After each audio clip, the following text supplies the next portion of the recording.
Okay, 9.2, here's our objective. Our I can statement is I can recall and use basic vocabulary and concepts of geometry. So write the word geometry right here. And then a quick little warm-up question, hopefully pretty easy. If a scale factor is greater than 1, what happens to the pre-image? And if the scale factor is less than 1, what happens to the pre-image? So remember, the pre-image is the old one, the image is the new one. So if our scale factor is greater than 1, the new image is going to be bigger than the pre-image. The pre-image is going to get bigger to make that new image. Okay, and if the scale factor is less than 1, then it ends up getting smaller. Okay, which kind of makes sense. And then how can you tell if an image is similar to the pre-image? We want to check for a couple of things. We want to check for congruent angles. The corresponding angles have to be congruent. And it's got to have, we write this word, proportional sides. Proportional sides. So that means the sides, the corresponding sides have to be in the same ratio. Now, before we go any further in this unit, we want to make sure that we're familiar with some basic concepts and vocabulary in geometry. You're going to know most of the stuff that we talk about today, at least the vocabulary, but it's a really good review. You may not have seen this for a couple of years or at least a little while. And we're going to be drawing pictures and looking at examples and stuff like that. So make sure you follow along, label things like I do and stuff like that. So geometry is the study of points, lines, and planes. Okay, like flat surfaces, okay, and how they connect to the real world. And when we're talking about a point is just a location, okay? We usually represent it with a dot, and I've got a dot over here, but the idea here is that a point is just the location. It doesn't have any length, it doesn't have any width, it doesn't have any size whatsoever, it's just a location. And we normally represent that with a capital letter, so I'm going to go ahead and label that point as point A, and that's the way we usually talk about that. We just say point A. Okay, a line is a straight one-dimensional figure that extends indefinitely or infinitely in both directions. Okay, so a line goes forever in both directions. It has no thickness or width. So we can see this right here. Tried to make it as thin as possible. The arrows are on there to let us know that it extends. But it's really just this idea that we've got this straight figure right here. It doesn't have any width or thickness, but it does have a length. And we'll usually label these with a lowercase script letter. So maybe we call this line L, okay? And then, or maybe 2 points. So this is going to be point B, and this is going to be point C. Let me get my letters right here.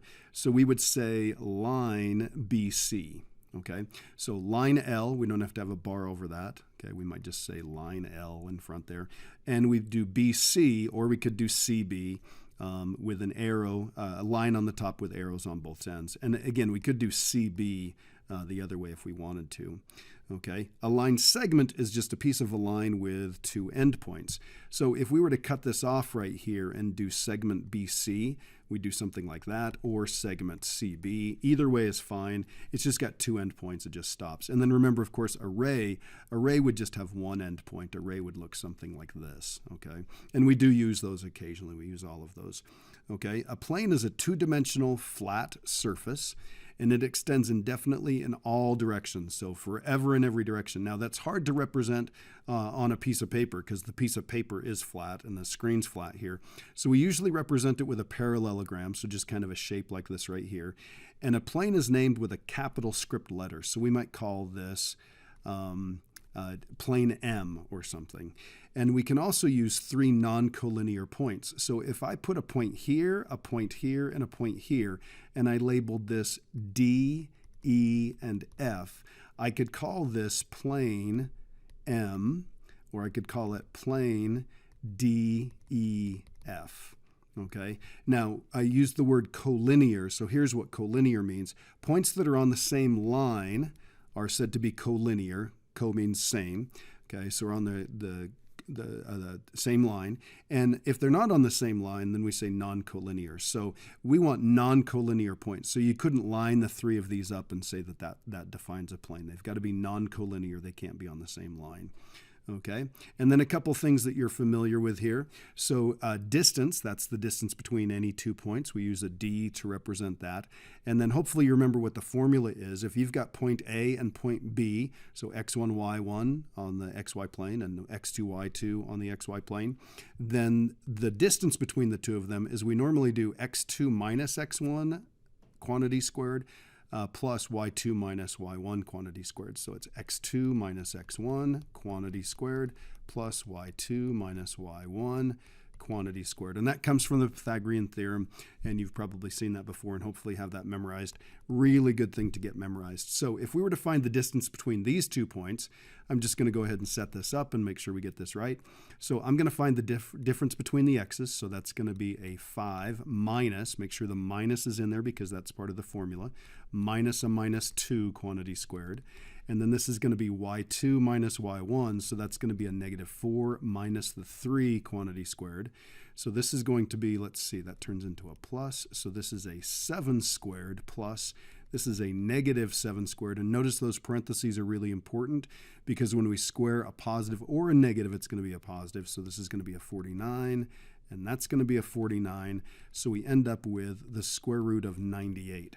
So the distance on this is the square root of 98. You could write that as a decimal. It might also be a good idea to keep in mind that I could write that as 2 times 49, and that's a pair of 7s. So 7 radical 2 would be an exact answer, and then you could throw it in your calculator and get a decimal. I'm not going to take the time to get that, but you could change that to a decimal. Okay, another thing that we want to be aware of, and it's a pretty simple idea, but we definitely will see stuff like this again. So the midpoint, mid just means middle, so it's the center point of a line segment, and we can find the midpoint of 2 points on the x-axis using a really simple formula that basically just comes down to averaging 2 numbers. So if you average 2 things, you add them up, divide by 2. Average 3 things, you add them up, divide by 3. Well, we just want to find the middle of 2 points, so we're just going to add these 2 coordinates together, and we're going to divide by 2. So on this example right here, this would be x1, and this would be x2. And we could eyeball where that is, but what we want to do is we want to verify that. So we're going to do x1 plus x2, so that's going to be negative 3 plus, and again, we're adding these together. We're not subtracting them like we were above. So we're going to add the 2 of those together and then divide by 2. So you'll notice we end up with a 1 on the top and a 2 on the bottom. So this right here, 1/2 is the midpoint. So I'm going to come over here and locate 1/2. 1/2 is right there. So that is the midpoint. And you'll notice that it's the same distance from here to here as it is from here to here. It's about 3.5 right there. Okay. Now, midpoint on a line is one thing. If it's horizontal or vertical or already on the number line, midpoint of any 2 points on the plane, that's a little bit more difficult. Okay.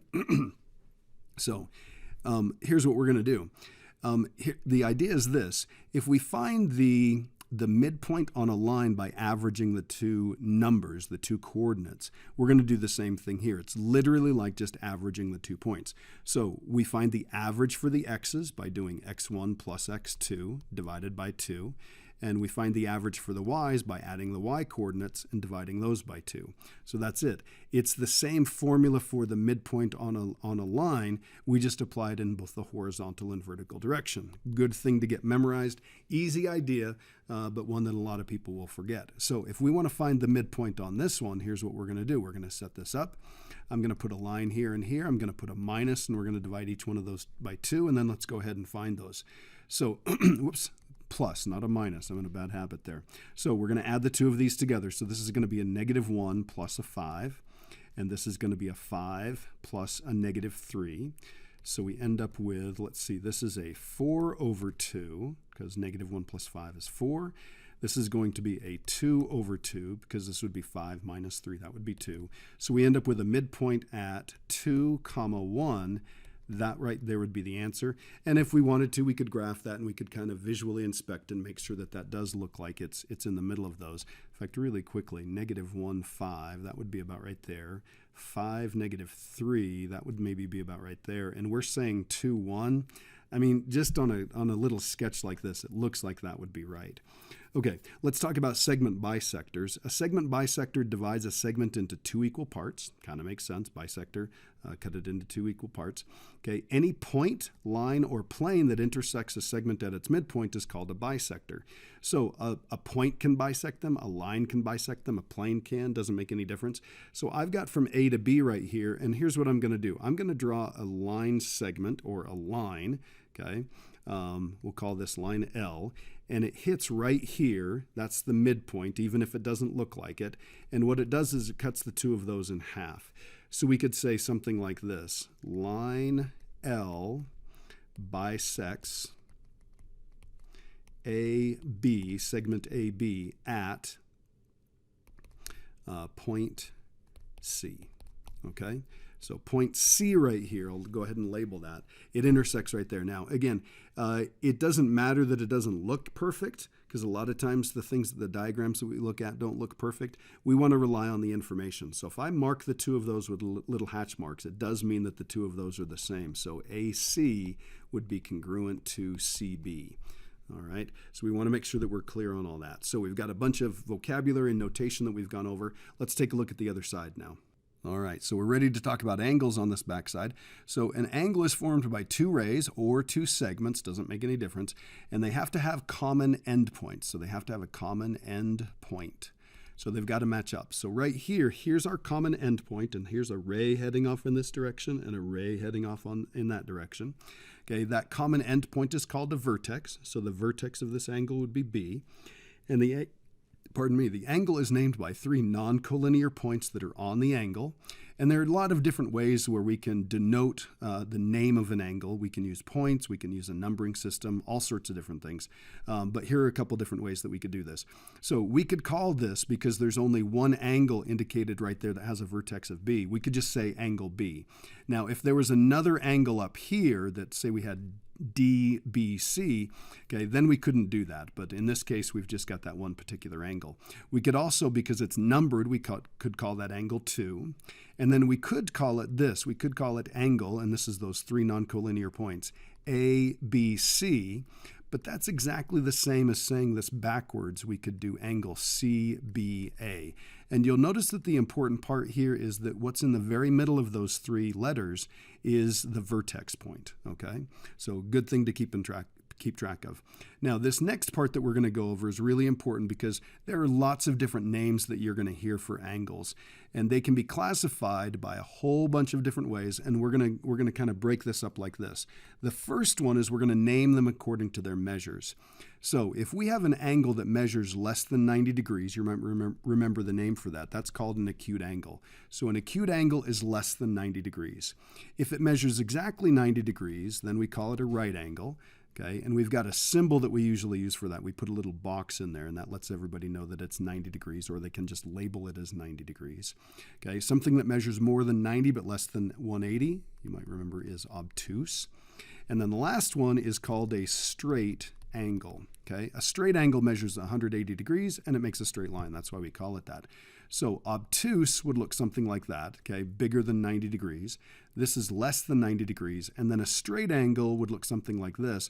We're talking about from this side over here, from this line segment or this ray over to this one right here. So that's on one side of a straight line, there's 180 degrees. And that's why the note is right here. The idea that there are 180 degrees on each side of a straight line, 180 degrees on the top and 180 degrees on the bottom, that's really one of the most used facts in geometry. It really helps us figure out a bunch of other stuff. Okay, so that's named according to how much they measure. Let's take a look at their names according to where they are in relationship with angles around them. So adjacent angles are angles that have a common vertex and a common side. So they share both of those things. In other words, they're right next to each other. So we've got an example of two adjacent angles. They share this vertex and they share this side right here. They're right next to each other. A linear pair of angles, they are adjacent angles whose non-common sides make a line, okay? And the sum of the measures of the angles in a linear pair is 180. So what we mean here is we've got this angle 1 right here and this angle 2, and when we put those two together, if they're adjacent, they share this side right here. If we put those together and we get 180 degrees, we call that a linear pair, and there we go, okay? So angle 1 and angle 2 are a linear pair, okay? And I could come back up here and I could say this, angle ABD and angle DBC,